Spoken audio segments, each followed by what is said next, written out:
Enfouies dans les profondeurs de notre planète, deux énormes formations rocheuses intriguent les scientifiques depuis de nombreuses années. Disposées à l'opposé l'une de l'autre, l'une sous l'océan Pacifique, l'autre sous le continent africain, elles sont si singulières qu'elles ralentissent même la propagation des ondes sismiques.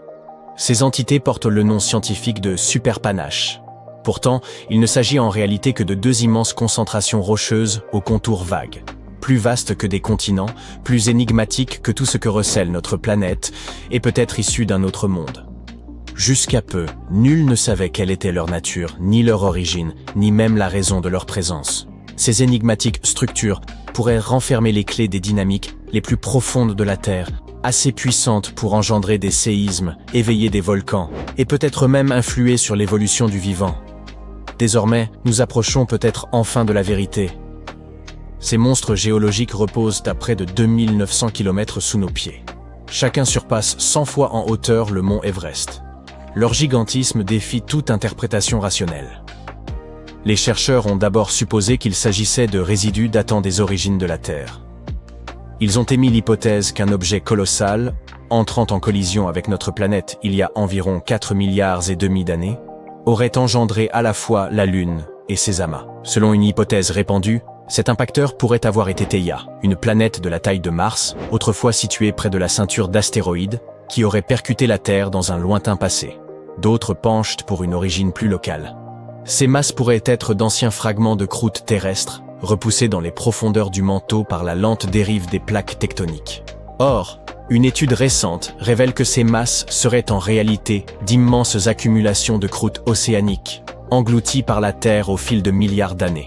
Elles pourraient provenir des matériaux qui s'enfoncent dans les profondeurs lors des collisions entre plaques tectoniques. Durant plus d'1 milliard d'années, ces fragments de croûte auraient été happés par le manteau terrestre. Peu à peu, ils se seraient regroupés en deux gigantesques concentrations nichées au cœur de la planète.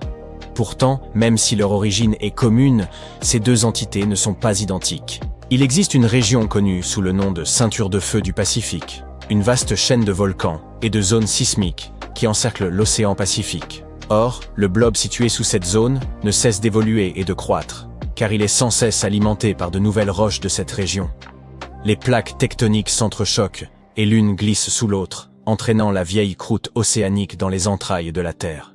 Ce processus étant en cours, la masse du Pacifique est devenue plus dense, plus lourde et plus dynamique que sa contrepartie africaine. Telle une gigantesque fabrique de roches incandescentes, elle reçoit sans cesse de nouveaux apports et ne cesse de se transformer. Quant au blob africain, il est nettement plus ancien et plus stable que celui du Pacifique. Il est rarement nourri de matériaux neufs, ce qui explique pourquoi, avec le temps, il s'est davantage fondu dans le manteau environnant. De par sa plus faible densité, cette masse se comporte de manière différente. Elle s'élève plus haut dans le manteau terrestre, s'approchant à seulement 550 km de la surface. Cela pourrait expliquer la présence de si nombreux volcans et rifts en Afrique. Mais la question demeure, comment ces structures continuent-elles à évoluer? Selon certains chercheurs, d'immenses colonnes de roches brûlantes, que l'on nomme panaches mantéliques, pourraient s'élever des profondeurs de la planète, jouant ainsi un rôle dans le déplacement des plaques tectoniques du Pacifique. Si cette hypothèse s'avère exacte, alors ces vastes formations souterraines ne sont nullement figées. Elles seraient presque animées, tant elles semblent évoluer et modeler la surface terrestre. Mais en quoi sont-elles si importantes? Parce qu'elles pourraient façonner la surface de notre planète d'une manière encore insoupçonnée. Voyez-vous, ces structures pourraient d'abord influencer le champ magnétique terrestre, en modifiant la circulation de la chaleur à travers le manteau et le noyau. Elles pourraient aussi receler des indices sur l'histoire de la tectonique des plaques. Leur étude pourrait nous éclairer sur l'origine de la subduction, remontant à 4 milliards d'années, ou à une période bien plus récente. Il se pourrait aussi que ces masses soient les véritables marionnettistes de l'activité volcanique. Une théorie avance que les roches incandescentes responsables des points chauds volcaniques pourraient provenir directement de ces gigantesques structures nichées dans le manteau. Certains des volcans les plus imposants de notre planète, comme ceux d'Hawaï, d'Islande ou de Yellowstone, sont situés juste au-dessus des panaches que ces structures pourraient les produire. Si tel est le cas, ces blobs seraient peut-être à l'origine de la formation de continents, de bouleversements climatiques, voire d'extinctions massives. Et cette idée a de quoi glacer le sang, car elle implique que ces structures pourraient un jour percer la croûte terrestre, provoquant des éruptions supervolcaniques dévastatrices, lesquelles pourraient durer des millions d'années. Sous la croûte terrestre sommeillent également des entités d'une nature inédite sur notre planète, les supervolcans. Leur immensité, leur pouvoir destructeur et leur rareté sont telles qu'aucun être humain n'a jamais assisté à l'une de leurs éruptions. Une éruption volcanique classique peut déjà provoquer l'effroi. Des jets de lave s'élèvent dans les airs, des nuées de cendres asphyxiant l'atmosphère et des cités entières disparaissent sous un déluge de feu et de pierres. Mais un supervolcan, c'est un phénomène à part. Leurs explosions éventrent la croûte terrestre et donnent naissance à d'immenses caldeiras, dont certaines s'étendent sur plus de 50 km. Là où un volcan ordinaire rejette quelques kilomètres cubes de matière, un supervolcan en expulse plus de 1000. Une telle masse suffirait à recouvrir un continent entier sous une épaisse couche de cendres. Une telle éruption bouleverserait le globe. Tout débuterait par une colonne de feu projetée dans la stratosphère, suivie d'un voile de cendres occultant le soleil pendant des années, entraînant une chute des températures mondiales. Des régions entières pourraient se trouver ensevelies sous des mètres de cendres, rendant toute agriculture impossible. La famine, le froid glacial et cet air toxique pourraient anéantir des civilisations entières. Ce ne serait pas une simple catastrophe régionale, mais planétaire. D'après certains chercheurs, 2 des extinctions massives les plus dévastatrices qu'ait connues notre planète, où la quasi-totalité de la vie a disparu, pourraient avoir été provoquées non par des astéroïdes, mais par des supervolcans. La plus redoutable survint à la fin du Permien, éradiquant près de 90% des espèces marines et environ 70% des espèces terrestres. À ce jour, les scientifiques ont identifié une vingtaine de ces colosses souterrains.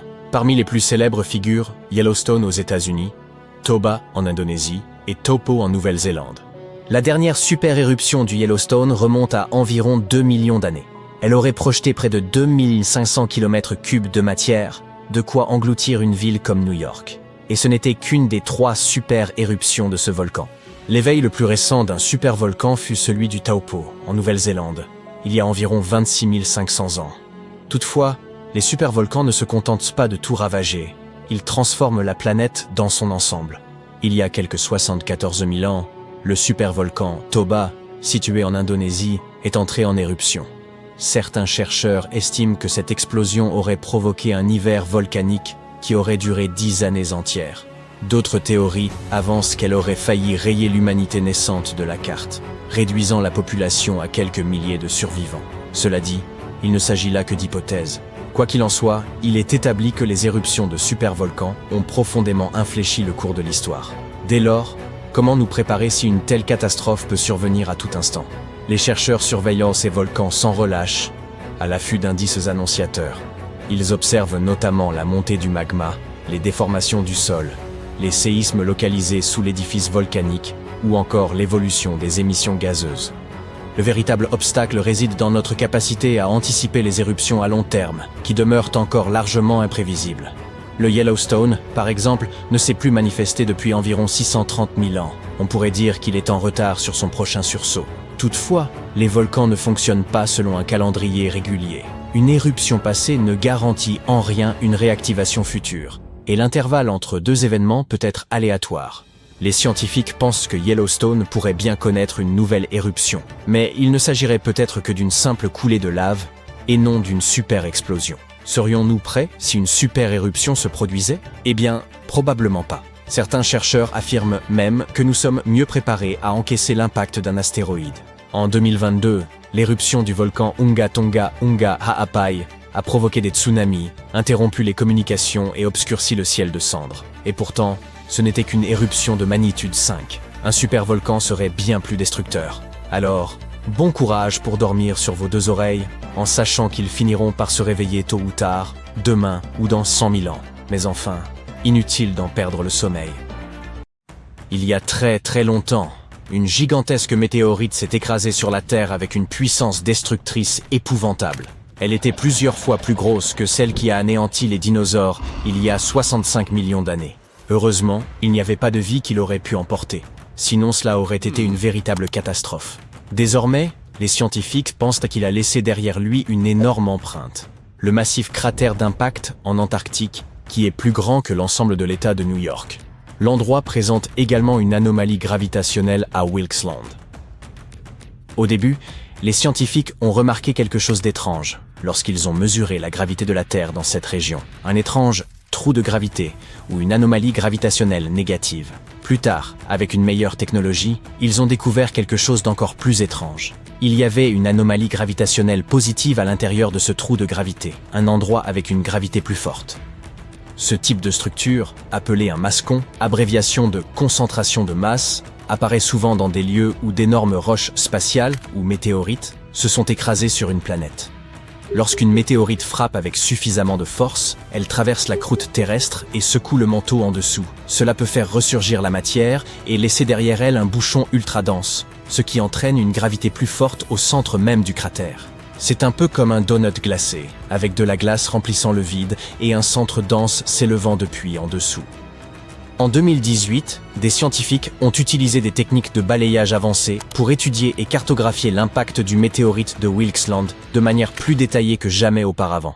Ils ont constaté que ce n'était pas un cercle parfait, mais plutôt une forme en U, et la partie nord semblait avoir été brisée. Il est possible que cela se soit produit lorsque l'Australie s'est séparée de l'Antarctique il y a environ 35 millions d'années. Certains scientifiques pensent même qu'on peut encore voir des parties du cratère dans le sud de l'Australie aujourd'hui. Cet indice soutient également l'idée que le cratère géant sous l'Antarctique s'est formé avant que les continents ne se séparent. Il y a eu différentes idées sur ce qui a créé cette formation étrange. Certains ont dit qu'il pourrait s'agir d'un volcan, d'une vallée érodée, voire d'un bassin sédimentaire, c'est-à-dire un endroit où les sédiments s'accumulent sur des millions d'années. Mais de nombreux scientifiques croient maintenant que l'explication la plus probable est un impact météoritique massif. C'était peut-être l'un des plus grands à avoir jamais frappé la Terre. Une étude de 2015 a même estimé l'âge du cratère, car sa taille correspond au type de roches spatiales qui ont percuté la Terre entre 4,1 et 3,8 milliards d'années. L'impact météoritique de Wilkes Land était si puissant parce que le météore qui l'a causé pouvait avoir jusqu'à 48 km de large. C'est 4 à 5 fois plus large que le météore de Chicxulub, qui a anéanti les dinosaures il y a 66 millions d'années. Même cette météorite était suffisante pour causer une destruction massive, avec des incendies de forêt, des pluies acides, des tsunamis et un effondrement climatique qui a anéanti environ 75% de toute vie existante. Ainsi, c'était une chance d'une certaine manière que la météorite qui nous a laissé le grand cratère sous l'Antarctique soit arrivée à une époque où il n'y avait que des microbes et pas de plantes ou d'animaux sur Terre. Elle n'a pas provoqué d'extinction massive ou laissé de charbon issu d'incendies anciens, mais elle a peut-être modifié la planète entière. Pourtant, les scientifiques n'ont pas encore classé le mystère de l'anomalie de Wilkes Land parmi les dossiers résolus. Étant donné que le cratère est enfoui profondément sous l'épaisse couche de glace de l'Antarctique, il est difficile de l'étudier de près. Les scientifiques disent que nous ne pouvons pas encore écarter les autres hypothèses. Mais si la théorie du météore était correcte, alors le cratère de Wilkes Land pourrait être le plus grand cratère d'impact connu sur Terre. Jusqu'à présent, ce titre appartient à un autre concurrent, le cratère de Vredefort en Afrique du Sud. Actuellement, le cratère fait environ 159 km de large, ce qui est énorme. Mais ce n'est pas aussi large que le cratère de Chicxulub au Mexique, qui mesure environ 180 km de large. Toutefois, le cratère de Vredefort était autrefois bien plus grand, mesurant environ 249 à 280 km de large, avant que le temps et l'érosion ne l'aient réduit. Cela signifie que même si l'impact de Chicxulub a été frappant, l'impact de Vredefort était probablement encore plus puissant, le plus grand que nous connaissons qui a frappé la Terre. Selon la dernière étude, cet astéroïde mesurait de 20 à 25 km de large et aurait pu frapper la Terre à une vitesse de 72 420 à 90 123 km/h. C'est important pour la science car connaître la véritable taille de cet impact nous aide à construire de meilleurs modèles pour comprendre la géologie de la Terre et comment les impacts géants façonnent les planètes, même au-delà de la Terre. Mesurer les cratères anciens est vraiment compliqué. Pendant plus de 2 milliards d'années, l'érosion use les bords et de nouvelles roches se forment au-dessus du cratère. C'est ce qui est arrivé à Vredefort. Maintenant, seules de petites parties du rebord original du cratère sont visibles et le reste est caché sous de nouvelles couches de roches. Pour déterminer sa véritable taille, les scientifiques ont étudié des minéraux comme le quartz et le zircon trouvés autour du cratère. Ces minéraux présentent encore des fractures et des motifs de choc qui nous montrent la puissance de l'explosion. L'anomalie de Wilkes Land n'est pas le seul cas sur notre planète où la gravité agit de manière étrange. Pendant plus de 40 ans, les scientifiques ont tenté de résoudre un mystère étrange au Canada. Certaines parties du pays, en particulier autour de la baie d'Hudson, semblent avoir moins de gravité que le reste du monde. Cela signifie que si vous montiez sur une balance là-bas, vous pèseriez un tout petit peu moins que d'habitude. Les chercheurs ont d'abord découvert cette différence étrange dans les années 1960, lorsqu'ils cartographiaient la gravité terrestre. La gravité est liée à la masse. Plus il y a de masse, plus la gravité est forte. Et puisque la Terre n'a pas une forme parfaitement sphérique, mais est légèrement aplatie au pôle et bombée à l'équateur, il est logique que sa masse ne soit pas répartie uniformément. Donc, la première des deux principales théories pour expliquer le mystère de la baie d'Hudson concerne le magma. Oui, cette roche super chaude et visqueuse profondément enfouie sous la surface de notre planète. Le magma remue constamment, comme de la soupe en ébullition, dans un processus appelé convection. À mesure que ce magma se déplace, il peut entraîner avec lui des parties de la croûte terrestre. Cela allège la région, ce qui réduit la gravité. La deuxième idée concerne l'Inlandsys laurentidien, un glacier massif qui recouvrait une grande partie du Canada pendant la dernière période glaciaire. Cette glace atteignait jusqu'à 3,7 km d'épaisseur dans certaines parties de la baie d'Hudson. C'est comme empiler 10 Empire State Buildings les uns sur les autres. Parce qu'elle était si lourde, la glace pressait le sol vers le bas comme un pouce sur une éponge. Bien que la calotte glaciaire ait fondu il y a environ 10 000 ans, le sol en dessous continue de remonter lentement. Un peu comme un matelas en mousse à mémoire de forme après que vous vous êtes levé. Cette lente remontée est appelée rebond post-glaciaire, et elle se produit à moins de 1,27 cm par an. Jusqu'à ce que la Terre se soit entièrement relevée, ce qui pourrait prendre encore 5000 ans, elle continuera d'avoir moins de masse, ce qui signifie moins de gravité. Ces deux théories sont correctes. Pour élucider cela, les scientifiques ont utilisé des satellites ultra avancés qui flottaient à environ 483 km au-dessus de la Terre pendant plusieurs années. Ces satellites volaient par paires et détectaient la distance qui les séparait lorsqu'ils passaient au-dessus de zones comme la baie d'Hudson pour mesurer de minuscules variations gravitationnelles. Lorsque le satellite avant passait au-dessus d'une zone de faible gravité, il déviait très légèrement et ce changement était enregistré. Grâce à cette recherche, les scientifiques ont créé des cartes détaillées montrant à quoi ressemblait la baie d'Hudson pendant l'ère glaciaire. Ils ont découvert deux énormes renflements sur les côtés ouest et est, là où la glace était la plus épaisse. Et ces emplacements exacts possèdent aujourd'hui la gravité la plus faible. Les effets de cela sont encore visibles. Et alors que le niveau de la mer monte dans la plupart des régions du monde, la terre autour de la baie d'Hudson s'élève si rapidement que les niveaux de la mer y sont en fait en baisse.